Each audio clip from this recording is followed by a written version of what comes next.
Your podcast is a powerful tool that serves your audience and your business. But how do you manage it all, bring in new listeners, and convert those listeners into customers? That's what this show is all about. Welcome to Podcasting for Educators. I'm Sarah Whitaker, classroom teacher turned podcast manager, and I'm here to help you get the most out of your show, all while making an impact on other educators. Hey there, welcome back to Podcasting for Educators. If this is your first time tuning in, I am your host, Sarah Whitaker, and today I want you to think about why you started your podcast. And if you haven't started your podcast yet, why do you want to start a podcast? There's probably a lot of reasons that come to mind. Brand awareness, trust building, it gives you long-form content, you want to support your audience. And then, of course, there's the hope that your podcast will be an income driver for you. Hopefully that's a goal of yours. Shout it loud and proud if it is. It is okay to want to make money from your podcast. And that's what we're going to get into today, podcasting for profit, because podcasting is an amazing way to get your message out to a wider audience, but it can also be a great way to generate income. And to make money from a podcast, you need to be strategic and identify the gaps in your current process so that you can understand why your podcast might not be working for you the way you want it to. If you're feeling like your podcast isn't really making an impact on your business at this time, or you think it's not making an impact and you're just not quite sure like what's going wrong, then this episode is going to be really helpful for you. In this episode, I'm going to walk you through 7 gaps that you may have in your podcast right now from a business perspective. And before we dive into those 7 gaps, I just want to reiterate something that I preach a lot here on the podcast. This is going to be really good to hear, especially if you're new to the show. And that is that in order to make your podcast profitable, you need to be sure that you're actually viewing it as a valuable business tool and treating it that way. And if you're not quite sure what I mean by that, I really recommend going back and listening to episode 66. It's called Your Podcast is Your Business, the Roadmap to Impact and 100K Downloads with Sarah Marie. Sarah and I talk all about how to really begin making your show the core of your business, and she shares how she does this with her podcast. All right, so let's quickly head into these 7 gaps that you may be experiencing with your podcast. With each of these gaps, I have 1 to 2 questions that I want you to ask yourself in order to determine if it's a gap that you need to focus on closing. So this really is more of a reflection type of episode. Don't feel like you have to, be taking notes or anything like that, but I really do want you to just be thinking about each of these 7 things and really try and answer for yourself these questions that I'm asking you. Okay, so possible gap number 1 is your offer. And when I'm talking about your offers in this episode, this also could be your lead magnets that you're promoting. So I'm really talking about like anything that you are directly promoting in your episodes. Your offer is the thing that you are trying to get your listeners to buy, or if it's a lead magnet, what you're trying to get your listeners to subscribe or opt into. So I want you to imagine that thing, whatever it is, and ask yourself, is this actually what my audience is looking for? And how consistently am I sharing about this offer? So thinking about that first question, is this offer something that your audience actually needs and something that they want? Well, a good indication of this would be, I would imagine that you are also promoting this thing elsewhere, whether that's through email or Instagram or wherever. Is it getting results in all of those other places? Then that's probably a good indication that your offer is something that's going to be a good fit for your podcast audience, as long as your podcast topics and messaging aligns with the other areas of your business. And if it doesn't, then we really need to backtrack and fix that first. And then the second question, how consistently am I sharing about this offer? We know that people need to hear things multiple times. So if you have a main offer or lead magnet that you are trying to drive people to, you really need to make sure that you are focusing on that thing across multiple episodes, not just like a one and done kind of thing. Because if you're only sharing it in one episode or kind of just like randomly here and there, then that's not going to give people enough time to warm up to the idea. It's not going to give you enough data to decide if this is an offer that's actually a good fit for your audience or not. Gap number 2 is your content. And this is probably one of the trickiest things to think about. In order to really effectively sell something, your content needs to lead people into it.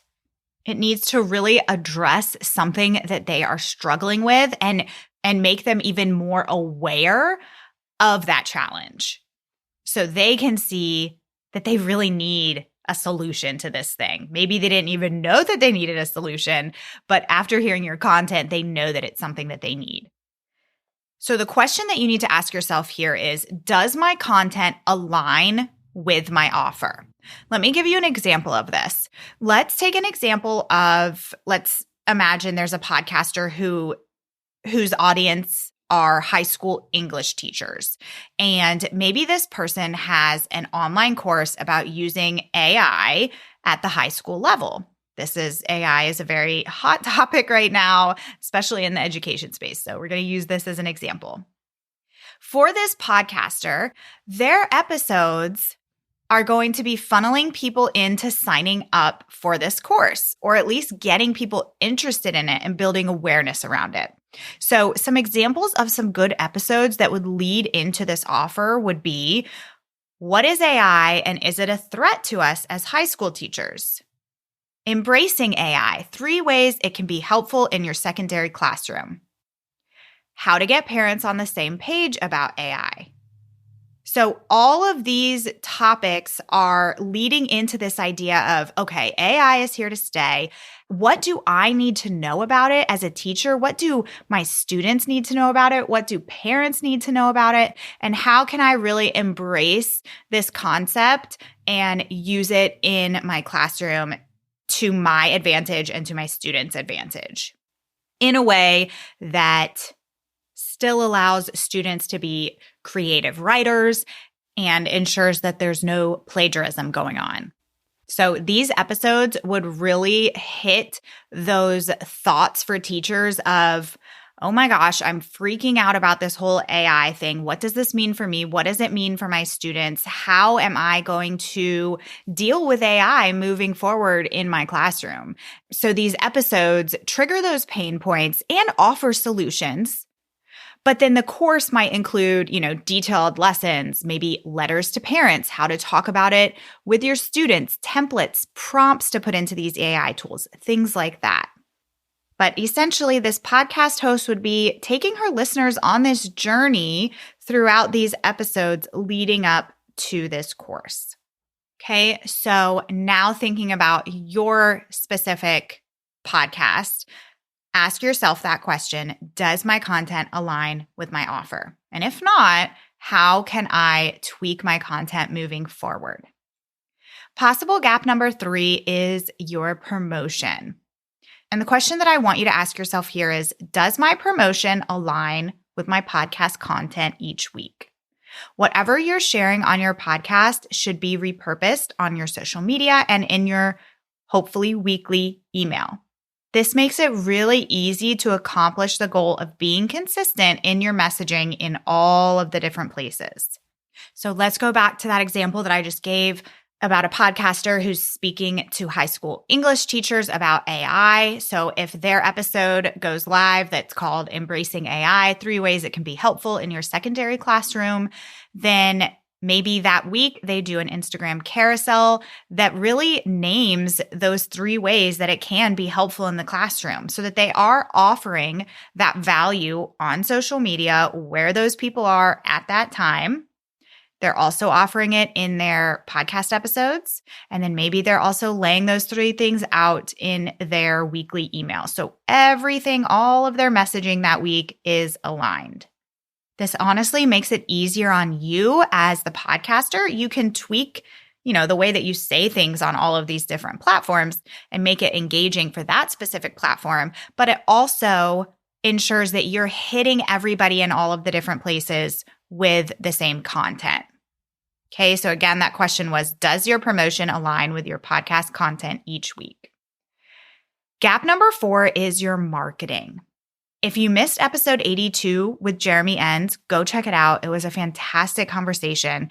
If you listened, then you know that effective podcast marketing includes things like podcast guesting, networking, collaborating, leveraging SEO, all of these different things that lead to more discoverability of you and of your podcast.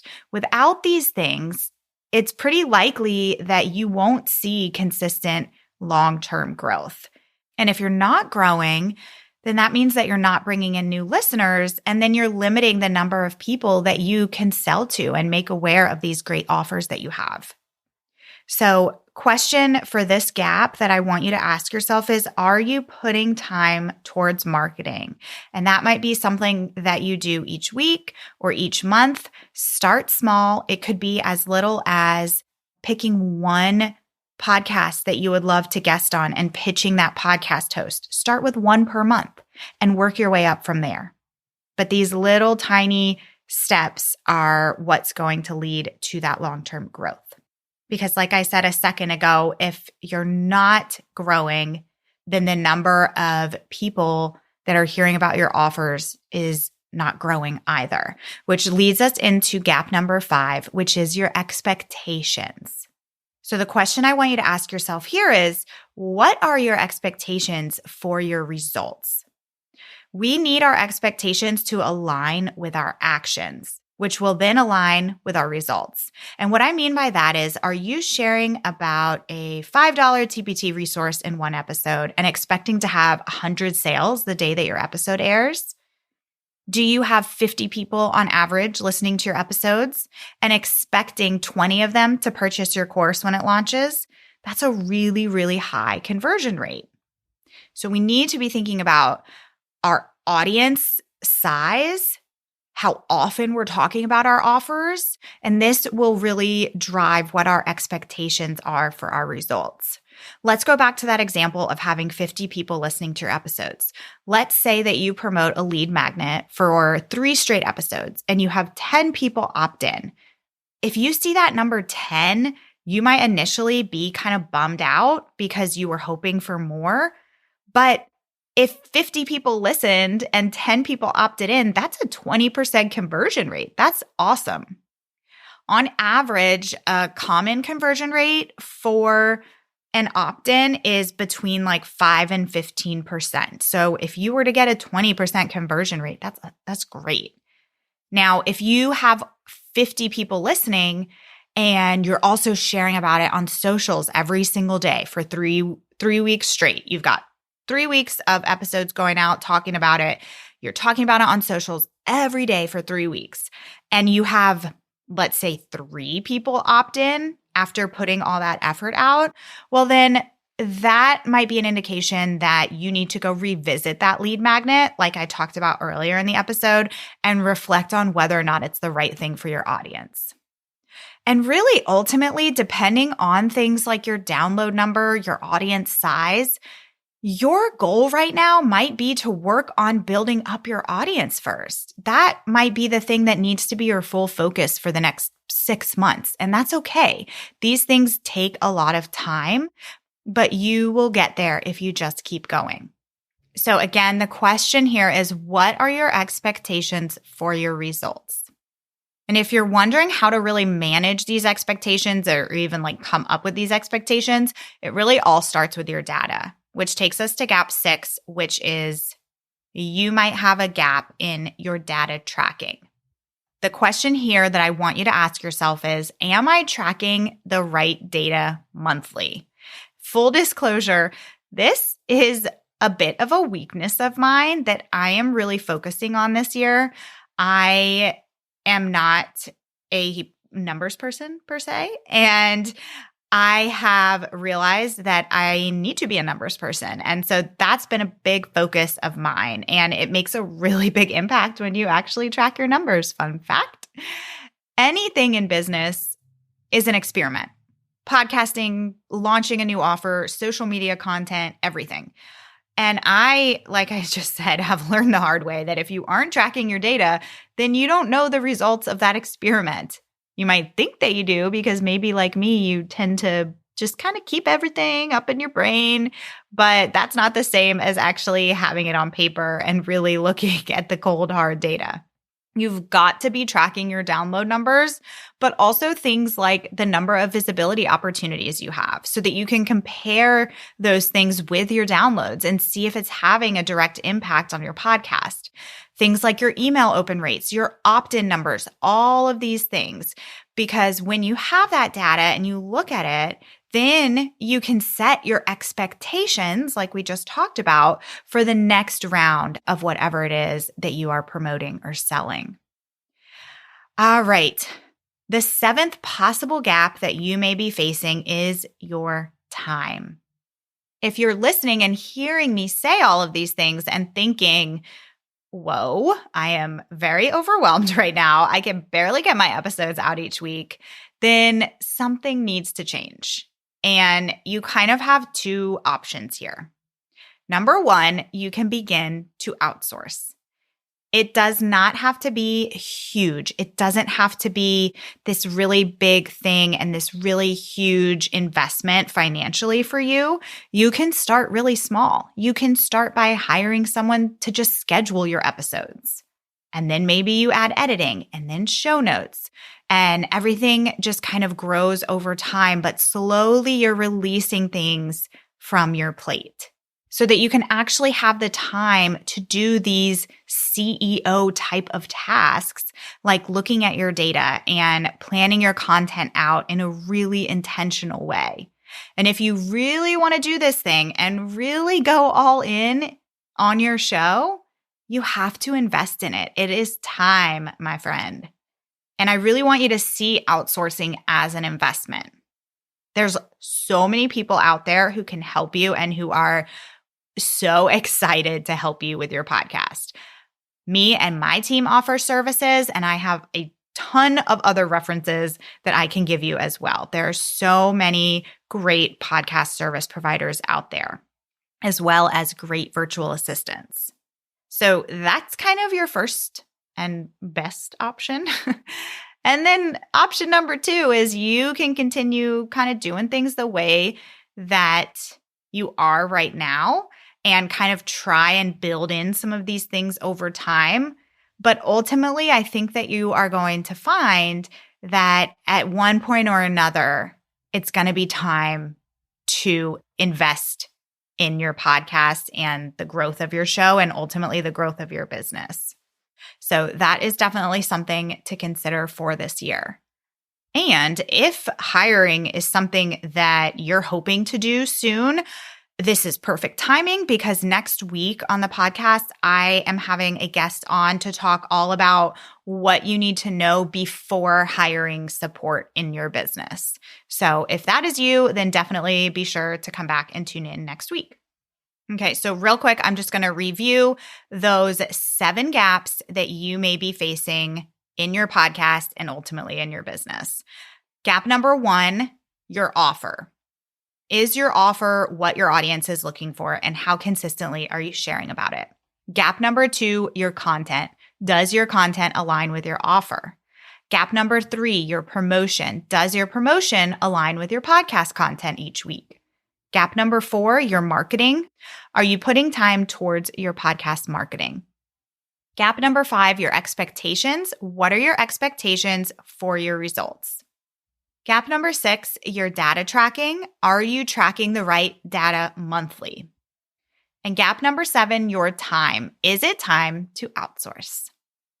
If you are at this place with your podcast where you've had your show for several months or maybe a year or 2 years, and you're really ready to close these gaps, you're ready to go all in, you are ready to make your podcast the absolute center of your business, then I would love for you to join the waitlist for my upcoming audio course where I'm going to really walk you through how to reflect on where your podcast is in this moment and how you can improve things so that you start to see more growth in your podcast and in your business. You get more clear on your offers and how you are taking people from listener to buyer. You can learn more and get on the waitlist at podcastingforeducators.com/waitlist. And that will also be in the show notes for today's episode, which will be podcastingforeducators.com/episode 86. Before we sign off, let's check out this week's shout out. Each week, I'm sharing a voice message from a fellow podcaster, and they could be your next podcast guest. After listening, if you'd like to collaborate with them, you can reach out using the information in the show notes from today's episode. If you're interested in being featured, head to podcastingforeducators.com/voice. Happy collaborating.